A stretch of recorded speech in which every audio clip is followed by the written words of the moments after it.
Ballot ফেলেছেন। সেখানে উপস্থিত সাংবাদিকদের তিনি বলেছেন, বিগত এক যুগেরও বেশি সময় ধরে বাংলাদেশের মানুষ এই দিনটির জন্য অপেক্ষা করছিল। তিনি আশা প্রকাশ করেন, দেশের মানুষ স্বতঃস্ফূর্তভাবে ভোটাধিকার প্রয়োগের মাধ্যমে একটি নতুন গণতান্ত্রিক বাংলাদেশের সূচনা করবেন।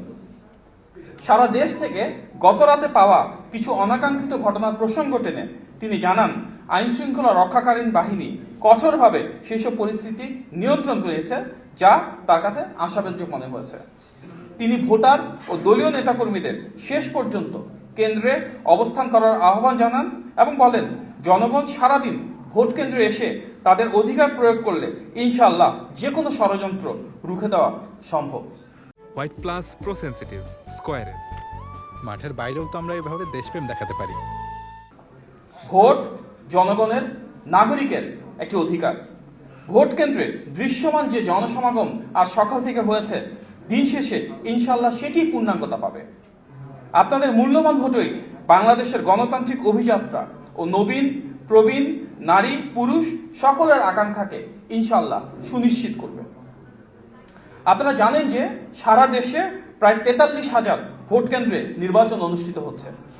ভোট গ্রহণ প্রক্রিয়া এখনো চলমান, সুতরাং পরিস্থিতি সম্পর্কে পূর্ণাঙ্গ চিত্র আমাদের কাছে এখনো আসেনি।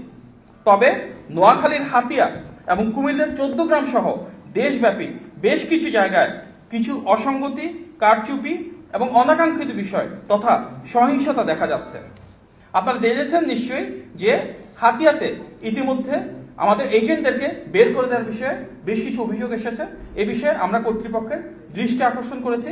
সেখানে অনেক ধরনের সহিংসতা করছে আমাদের প্রতিপক্ষ রাজনৈতিক দল। আমরা সবাইকে শান্তিপূর্ণ সহাবস্থান নিশ্চিত করার জন্য আহ্বান জানাচ্ছি। বেশ কিছু জায়গায় দেখা যাচ্ছে কেন্দ্রে ভোটারদের লম্বা লাইন এবং ভোট গণতির যে প্রক্রিয়া সেটি যথেষ্ট আশানুরূপ নয়। ভোট প্রদানের প্রক্রিয়াকে দ্রুততর করার জন্য প্রয়োজনীয় ব্যবস্থা গ্রহণ অত্যন্ত জরুরি। এ বিষয়েও আমরা সংশ্লিষ্ট কর্তৃপক্ষের দৃষ্টি আকর্ষণ করছি এবং আমাদের প্রত্যাশা, যারা দায়িত্বপ্রাপ্ত রয়েছেন তারা পেশাদারিত্ব এবং নিরপেক্ষতার সাথে সেগুলো ইনশাল্লাহ সমাধান করবে।